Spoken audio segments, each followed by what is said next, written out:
15 was a week. Round 15 was a week of upsets in the NRL, and it was a tough week for fantasy coaches too. Started chaotically with Dave Fafita getting pulled out. He was a lot of our captains, so a lot of us were tested on vice captain. Let's jump right into it though. Round 15 reactions, what we think we need to move on, what we shouldn't panic on, and the big scorers of the week. First up here, Nicho Hynes came back 56 points. It was a solid game for him, so the base stats were there, just not enough attacking stats for him in this one. Look, 56, you'll take that, but you were hoping for a bit more if you held on to the $1 million man, especially if you captained him. Britton Nakora came out, had a try and a try assist in this game, was totally dominant, showed his upside with that 73-point score. You could look at buying him after round 16 if you do want to cut price pseudo keeper. That 45 is probably a little bit unders for him. I would call him sort of a 48 to 50 average kind of guy, maybe 52 if the Sharks are playing really well. So you could have him at the edge of your roster, especially with that price tag being quite cheap as well. So I do like Nakora a lot for the run home.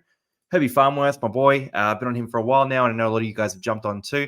60 points. He is absolutely killing it lately. The average recently has been really hot. Had a projection of 56, so it was pretty much on the money there too, and a 50.3 average now, which is just rising every week.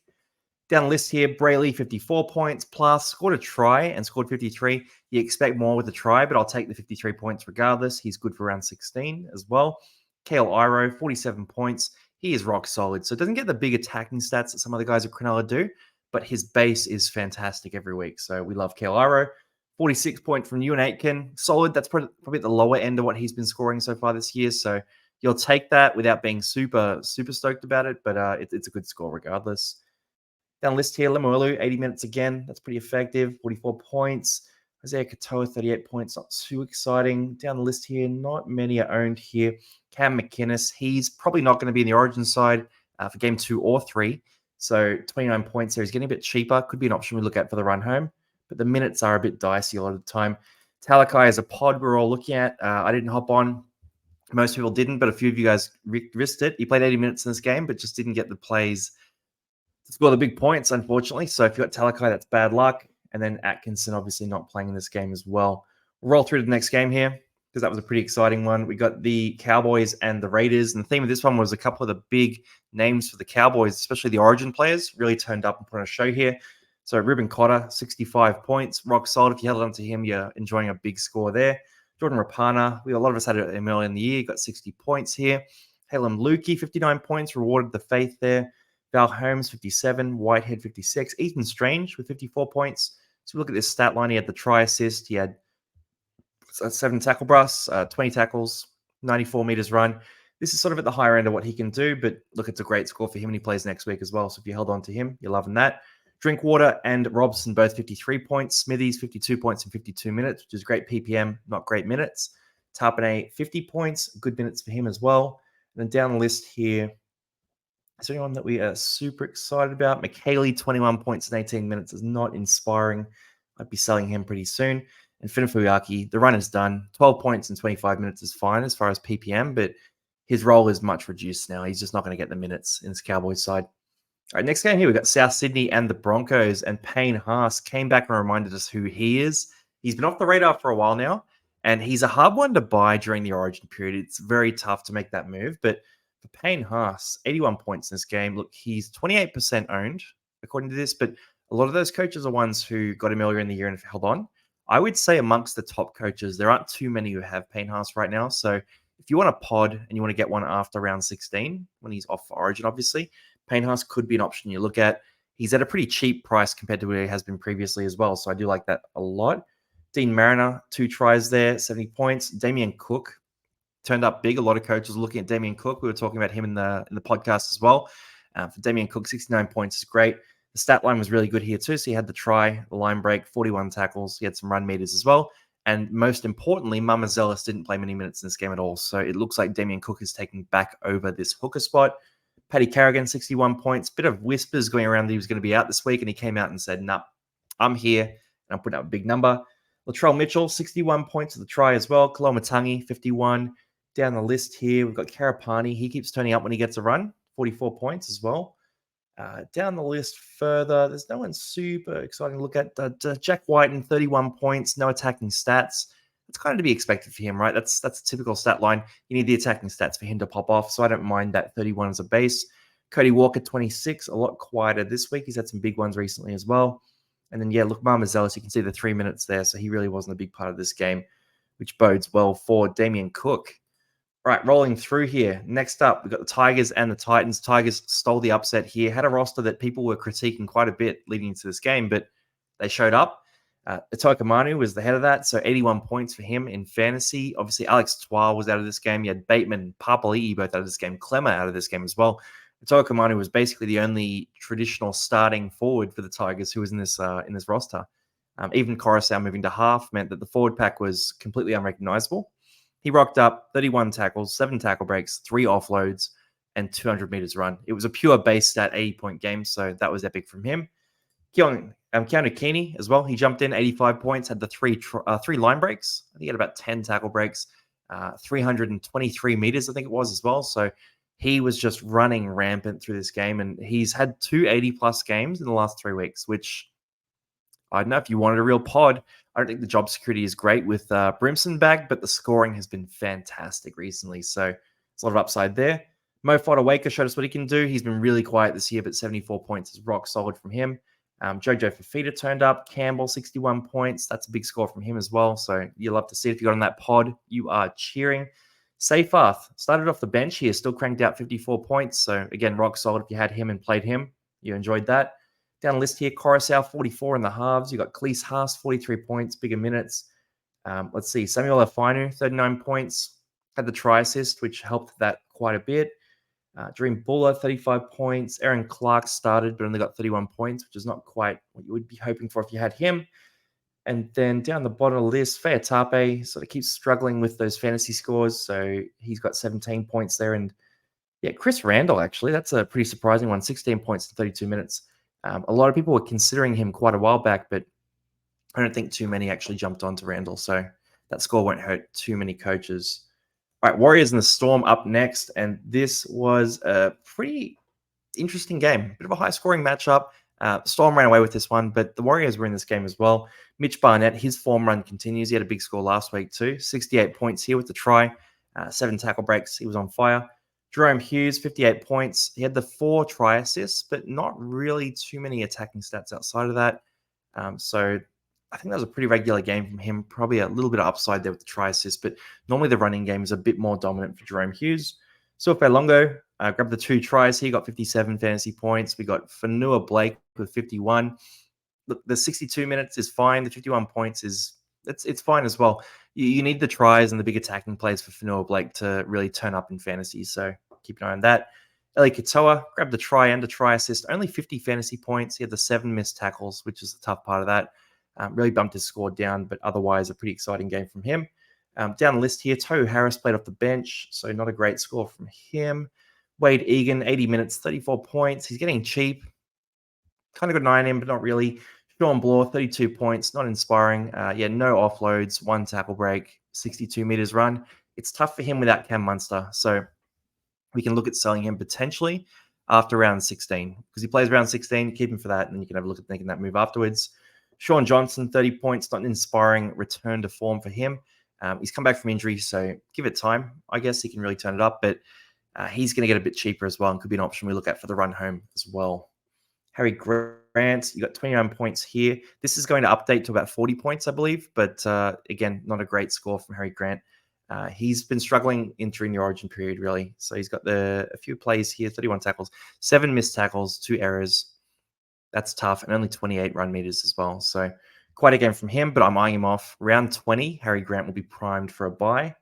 And then for the rest of the group here, no one else really to talk about in this game. So Harry Grant's the one that I'm definitely eyeing off when he gets cheap enough post-origin. All right, Eels and the Roosters. And Parramatta were right in this game and then sort of threw it away at the end. Again, Parramatta supporter, so I say it with a little bit of frustration in my voice. But I still reckon we can sort of make a surge down the back end of the season. So Will Penasini is the first guy here. Top 5 fantasy scorer for the week. You got 9 tackle breaks for him, 27 tackles, 200 meters run. He was on fire with the ball in hand. He had some nice creative attacking plays as well. 77 fantasy points is great. When Cardi and Moses play, his scores are much better. So if you got Penasini, or if you're thinking about a center after this week, Penasini does play round 19 as well. So he's one to consider for that. Connor Watson, 63 points. Most likely will play the remaining 2 Origin games, which makes him a little less attractive, but he's an option that people have looked at. If you got on him, you enjoyed the score, but unfortunately, the Origin appearances should slow him down a little bit. Saying that he's playing like a keeper, so 80 minutes here, 47 tackles. The 83 run meters at a hooker, that's a big upside play for him as well. Bryce Cartwright, 62 points off the bench, which was fantastic. Tedesco, 60 points, had the 2 try assists. Really just a flawless game, 200 meters, some great attacking plays, no negatives at all for Tedesco, so that was a good one. Mitch Moses and Dylan Brown, 55 and 53 points, both had a try that saved their day. If they didn't have those tries, then they would have been looking at some pretty rough scores as well. And down the list here, Gus Crichton, only 49 points with the try. Not a great fantasy score. So if you did sell him, you're feeling good. If you held on to him, you're probably feeling a bit ripped off because he's going to be missing next week as well with Origin. So it's a tough one to swallow there. Brendan Hands, 66 minutes, 42 points. It's a good score for the minutes, but you probably wanted a little bit more. Saying that, 42 points, you can take that for the price he's at. Ryan Madison back to some form with 41 points here. Nafu White, only 37 minutes, got 38 points, but it looks like the gravy train is over for White, so I would be steering clear of that as a buy option there. Joey Manu, only 33 points, had the try assist, but 58 run meters is really, really low for Joey Manu, so I thought he might exploit that matchup a bit more against Parramatta's edge there, but unfortunately he didn't do too much. Sam Walker, 30 points there, again quite a Blaze Talling, he scored a really cool try, but other than that, it was pretty quiet in this one too at 28 points.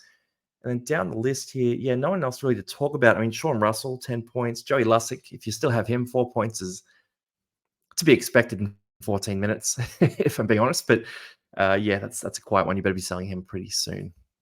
All right, going through the next game here. We've got Manly and the Dragons, and this one was looking like the Dragons were going to get on top. So Dragons were well within this game. Manly had quite a few injuries. Their bench was looking basically empty at one point, and the Dragons just couldn't convert those advantages. Manly just played more expansive, exciting attacking footy, and they were rewarded for that with the win. So on your Manly, really tough performance, really tough win for them. First up, DCE had the 70-point game. So he had 3 try assists, kicking goals as well. 465 kick meters too. DCE was really the orchestrator of this game. 70 points reflects that. Olakau'atu, 68 points as well. Grabbed the try, which is really good for him. If you own Olakau'atu, the Origin stuff is tough, right? Because he misses next week and the week after if he's in the Origin side, and then also round 19 as well. So he's going to miss 3 of the next 4 games if he's playing Origin, which is hard to swallow, even with the big scores he's putting up. Lehigh Hopewadi, this is a tough one to swallow as a Kohler owner because this should have been Tolatav Kohler, but Hopewadi's playing good footy. So if he can keep that spot for longer, he could be solid.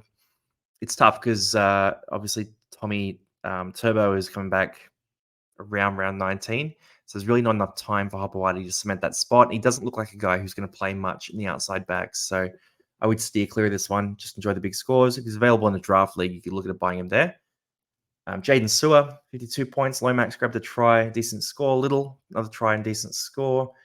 Go down the list here. Brooksy, 45 points, put on a show. Flanagan had a really good real-life game. Didn't convert to a massive fantasy game, but still very solid. Simkin came in, played 80 minutes at hooker.